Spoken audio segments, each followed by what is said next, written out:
Chers amis, c'est ici, au Parlement européen à Bruxelles, que j'ai appris les résultats de la présidentielle autrichienne à travers un spectacle édifiant.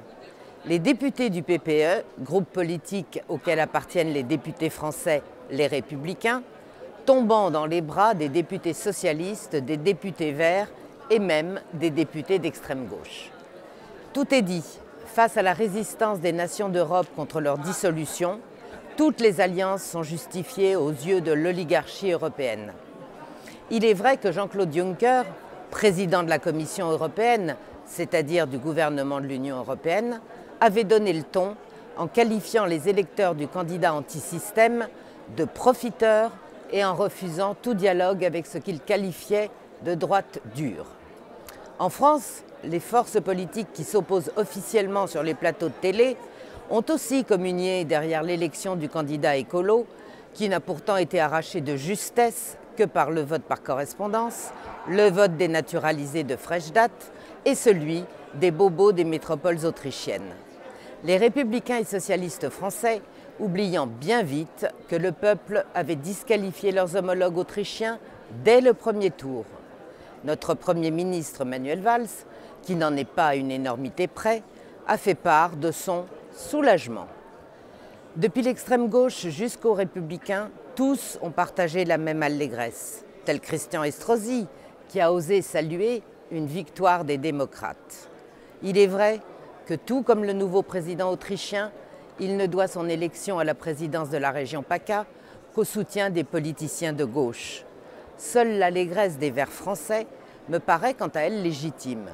Eux, qui tiraillés entre reniement et harcèlement, ne sont pas prêts de regagner quoi que ce soit en France.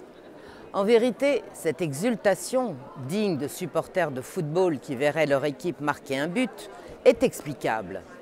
Partageant tous la même idéologie, nous sommes leurs seuls opposants, les seuls à pouvoir remettre en cause leur prébande qu'ils se partagent depuis 40 ans, pour le plus grand malheur de la France et aussi de l'Europe.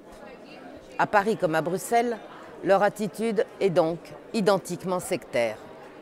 Élu au Parlement européen pour défendre la France et les Français, j'ai moi-même affronté ce sectarisme cette semaine encore. Alors que je proposais un simple amendement à un rapport secondaire, amendement d'ailleurs accepté par le rapporteur, celui-ci a dû le retirer de ses propositions sous peine de voir son texte entier rejeté par les députés socialistes et conservateurs. Mon amendement portait pourtant sur un sujet bien peu polémique, celui de la protection des personnes handicapées. Mais pour eux, tout est idéologique, qu'importent les conséquences. De même, désigné officiellement par le Parlement pour rédiger 2 rapports parlementaires, cette fois-ci cruciaux, puisqu'ils visaient à protéger les frontières européennes face à la crise des migrants, mais demandant de mettre fin à l'angélisme ambiant, les parlementaires de ma commission transport ont préféré rejeter mes rapports plutôt que de permettre la protection des citoyens. La palme de l'idéologie suicidaire, revenant une fois de plus à la gauche, qui pour arriver au rejet de mon travail est allée jusqu'à voter contre ses propres amendements. Mais ce sectarisme, tout comme le soulagement de nos élites à l'énoncé des résultats autrichiens, sont paradoxalement un message d'espoir pour les peuples d'Europe.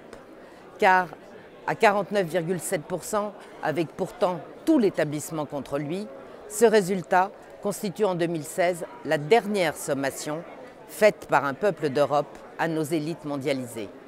Autrichiens, Polonais, Hongrois, Britanniques, Français, les peuples européens n'en peuvent plus de la carence de leurs dirigeants, se diluant dans une idéologie mondialiste et sans aucun repère. Tous ont soif de retrouver leur identité, la fierté d'appartenir à notre civilisation européenne, attachée à ses racines chrétiennes et à la défense des valeurs familiales et morales. Les Autrichiens viennent de nous démontrer que cette victoire des nationaux est bien enfin à portée de main.